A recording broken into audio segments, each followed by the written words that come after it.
こんにちは。54歳のリアルというチャンネルをお届けしています。デイブ田中と申します。いつもご視聴いただきありがとうございます。このチャンネルは54歳の私が実際に使ってみた家電やガジェットなどをご紹介するチャンネルなんですけれども、私はすごい YouTuber の方とか、プロの方だけじゃなくて一般のユーザーがどんどん発信していくっていうのも大事だと思っているので、例えば、こういう YouTube の撮影機材とか録音機材とかっていうのも発信をしてるんですけれども、その中でかなり大事なのがやっぱりマイクだと思うんですよね。喋ってる声がノイズで聞こえなかったりとか音が悪かったりすると結構長時間聞いているのは耐えられないので、私もカメラの内蔵マイクとかではなくてこういう別にマイクを購入して音声を収録してるんですけれども、この後ろの作業机でテレワークをしてたりとか、あるいはソフトウェアの操作なんかを説明する動画っていうのもあちらで撮ってるので、こちらだけじゃなくてあちらにもマイクを導入したいなと思って今回新しいマイクを購入してみました。FiFiのアンプリタンク3っていう新しいダイナミックマイクになります。今回はこの新しく購入したマイクと、今使ってる手話の MV7 を比較してみたいと思います。それでは本編スタートです。いつでも同じ音質で収録できることを考えたら、ここでもあちらでも同じ手話の MV7 を使うのがいいんですけど、さすがに2本目のマイクにも35,000円かけるってちょっときついので、いろいろ探してたらこの FiFi のアンプリタンクのタンク3ってやつが一番新しく出て、FiFi イン史上一番音がいいっていう風に書いてあったので、ちょっとこれを試しに購入してみたっていう感じです。まだ開けてないのでこれから開封してみたいと思います。これは Amazon で購入したんです。こうやって開くな。ですね。FiFi アンプリタンクのタンク3取扱説明書。日本語の取扱説明書がちゃんと日本バージョンって入ってますね。本体を開けるとマイク本体が入ってます。結構すごいしっかりしてますね。ずっしり重いです。あとはこれは USB Type A to C のケーブルが入ってました。同梱物はこれだけですね。結構シンプル。こういう肩持ち式のアームがついていて、ここをマイクスタンドとかにつって、口元のところに持っていくとか、あるいは下から持っていくとかっていう風にできるんですね。ここが接続部分なんですけども、真ん中にあるやつが XLR コネクタといって、いわゆるマイクケーブルと言ってるものが刺さるところですね。あと USB の Type-C の接続と音声をモニターできる 3.5mm ジャックが後ろにはついていると。ここが電源入ってないですけど、多分光るのと、あとこれマイクミュートができるボタンになってますと。こちら側がマイクの音量を調整する方で、こちら側がそのモニタリングしているヘッドホンの音声を調整するところですね。まずはスペックの方を確認しておきたいんですけれども、今こういうふうに左右に並べてみましたが、共通している部分が2つあるんですけども、これは両方ともダイナミック型のマイクっていうことですね。マイクには大きく分けて2つあって、コンデンサーマイクっていう結構感度も高くて繊細な音が取れて周囲の音をしっかり取るようなマイクと、あとダイナミックマイク、今回ご紹介するのはダイナミックマイクですけれども、撮影する環境によっては例えば空調の音が入ってしまったりとか、あるいはこういう照明なんかのファンの音っていうのも入ったりするんですけど、ダイナミックマイクは繊細なのでそれを全部拾ってくるので、その空気感みたいなものも伝わる一方で、そのノイズも乗りやすいと。一方でダイナミックマイクはここで喋ってるところをメインに拾ってくれるので、あんまり部屋のノイズっていうのを拾わなくなるっていうのと、あと近接効果って言って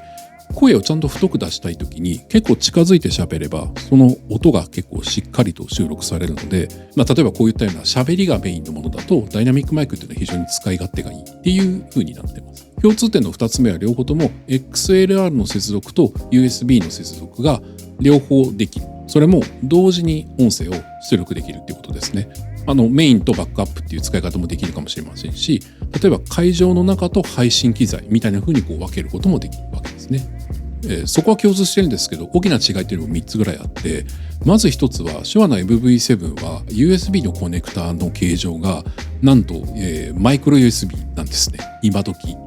もう私これ一回事故でやっちゃってるんですけど、 USB の端子のところに上下に力がかかるとそこで結構ポキッていっちゃうんですよね。まだケーブルの方がいっているんだったらいいんですけど、本体側のコネクターも故障してしまって結局修理っていうことがありました。一方で FiFi のアンプリタンク3の方は USB Type-C コネクタということで割としっかり接続できるっていう違いがあります。2つ目の違いはアプリケーションに対応しているかどうかですね。FiFi のアンプリタンク3の方は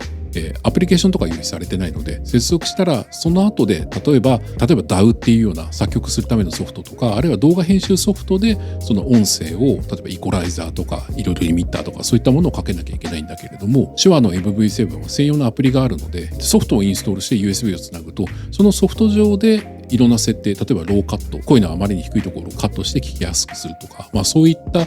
アプリケーションで音質をコントロールできるものがついてくるというところになります。ただ手話の MV7 でも XLR ってアナログ信号なので、それで接続しているときはアプリケーションは使えないんですね。唯一 MV7 を USB で接続しているときだけそのアプリケーションが使用できるっていうのがポイントです。3点目は価格が全然違うってことですね。手話の MV7 が35,000円くらいするところ、このファイファインのアンプリタンク3に関しては Amazon の実売価格で 14,689 円と、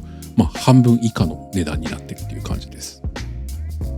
じゃあ肝心の音質はどうなのっていう話だと思うんですけど、今回は、テストとして4パターン、音声を収録したいと思います。それぞれ USB 接続をした時と、あと XLR 接続をした時のそれぞれの2パターンを2機種、計4パターンで音声を収録して聞いていただこうと思います。イコライザーとかコンプとかゲートとかっていうのはオーディオインターフェースの方で加工がされているので、まずはそれを切ります。切りました。今は比較的昼間ですけど静かな部屋なので、あんまりノイズがガンガンしてるとかエアコンとかが聞こえるってことはないと思うんですけど、ちょっと黙ってみます。軽くホワイトノイズっていうかフロアノイズみたいなのありますかね。同じ文章を用意したのでそれを読みたいと思います。まずは手話 MV7 の方からですね。アメンボ赤いなあいうえお、浮もに小エビも泳いでる。柿の木栗の木かきくけこ、キツツキコツコツ枯れけやき。アメンボ赤いなあいうえお、浮もに小エビも泳いでる。柿の木栗の木かきくけこ、キツツキコツコツ枯れけやき。アメンボ赤いなあいうえお、浮もに小エビも泳いでる。柿の木栗の木かきくけこ、キツツキコツコツ枯れけやき。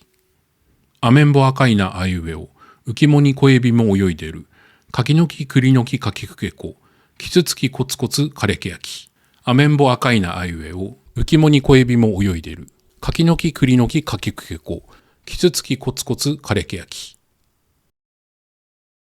はい、2つのマイクを2つの接続方法でつないで、合計4パターンの音声をチェックしてみました。まずは XLR の接続で手話の MV7 からアンプレタンク3の方に切り替えてすぐ分かると思うんですけど、音が若干あったかめにウォーム気味になるっていうことですね。高音が削られて中低音の方がちょっと太く聞こえてくるっていう感じですけれども、音は綺麗に取れてるんですけども、若干音質の違いがあるかなと。 USB の方に切り替えてみるとMV7 の方はあまり音質変わらないんだけれども、アンプリタンク3の方は結構すっきりした軽めの音質になるので、そうすると MV7 とアンプリタンク3の音質があんまり変わらないという状況になってくる感じですかね。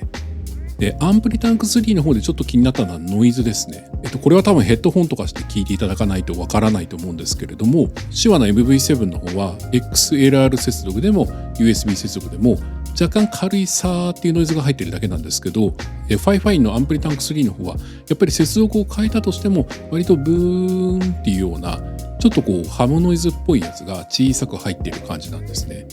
ただこの先ほどの音質の違いなんかも含めてこれぐらいのノイズだと、動画編集ソフトの方でイコライザーを入れてローカットしてみたりとか、ノイズに関しては例えばダヴィンチだったら、ボイスアイソレーションとか、ファイナルカットプロだったら声の分離っていうすごく優秀なノイズと声を分離してくれる機能なんかも備えているので、この辺を使っちゃえば全然修正ができてしまうレベルっていう感じですね。だから全然問題ないという結論になります。音質はそんな感じで、次は機能面とかハードウェアの方の評価なんですけども、ちょっとだけ一点気になったのはマイクを保持しているアームとのこの接続の部分っていうのが肩持ち式なんですね。こっちだけで保持しててこっち側は何にもないと。手話の MV7 は両方から挟み込んでて、そこがネジになってて、ここをしっかり締め込めるんですけど、アンプリタンク3はその仕組みがないので、これ絶妙な感じでちゃんと保持されてるので、なんか喋ってていきなり角度が変わるようなことはないんですけど、これ長い間使ってたらどうなるのかなっていうのがちょっと心配な感じはします。ただし MV7 よりも優れている点も2つぐらいあって、まずはミュートボタンですね。手話の MV7 ってタッチ式なんで、あれどこがミュートだったかなっていうのを目で確認してタッチしなきゃいけないんですけど、アンプリタンク3の場合はもうここに物理的にボタンであるので、見なくてもここでパチッと押してミュートができるっていうのがすごくいいなと思います。あとは冒頭でも話しましたけれども、やっぱり接続端子が USB-C っていうのが、USB ケーブル用意するっていうところでも、Type-C の方が今は買いやすいということもあるので、あと長いやつも出てるので、そういう意味では利便性はこちらの方が上だというふうに思います。はい、音質面とハードウェア機能面の両方で比較してみましたけれど、もうお分かりかと思いますけど、私は今回はこの、FiFi のアンプリタンク3の勝利だと思います。音質は違いがあるけれども、クオリティの違いというよりはキャラクターの違いにとどまっていて、機能面とかハードウェアで言えばアンプリタンク3の方が便利ということもありますし、なんといっても価格が3分の1っていうことなんで、これはやっぱりアンプリタンク3の方が勝利と言わざるを得ないんじゃないでしょうか。今手話の MV7 を使われてて問題ない方が買い替えるほどではないんですけれども、私みたいにもう一個マイクを増設したいとか、あるいは故障しちゃったので新しく同じような機能を持ったマイクを探しているっていう方は、この FiFi のアンプリタンク3はぜひ検討候補に入れていただきたいなというふうに思います。手話の MV7 って発売が2020年の11月2日ということで、もう3年4ヶ月以上前のモデルになるんですよね。だから手話に関してはこの MV7 のさらに進化したモデルっていうのを期待をしています。はい、今回は XLR でも USB でも接続できる便利で高品質なマイクの方2機種ご紹介をしましたけども、いかがだったでしょうか。もしもこの動画が面白かったなとか、あるいは参考になったなと思っていただけたら、高評価とか、あとはまだの方はぜひチャンネル登録の方よろしくお願いします。それではデイブでした。マイクチェックの時に喋る内容って、ただいまマイクのテスト中とかマイクチェック1、2とかやるんですけど、どれもしっくりきてないので、アメンボの歌というやつをチョイスしましたけれども、別に発声をちゃんとやってるわけでもなく、ハキハキ喋れてるわけでもないので、その辺は生温かく見守っていただけるとありがたいなというふうに思っております。それでは。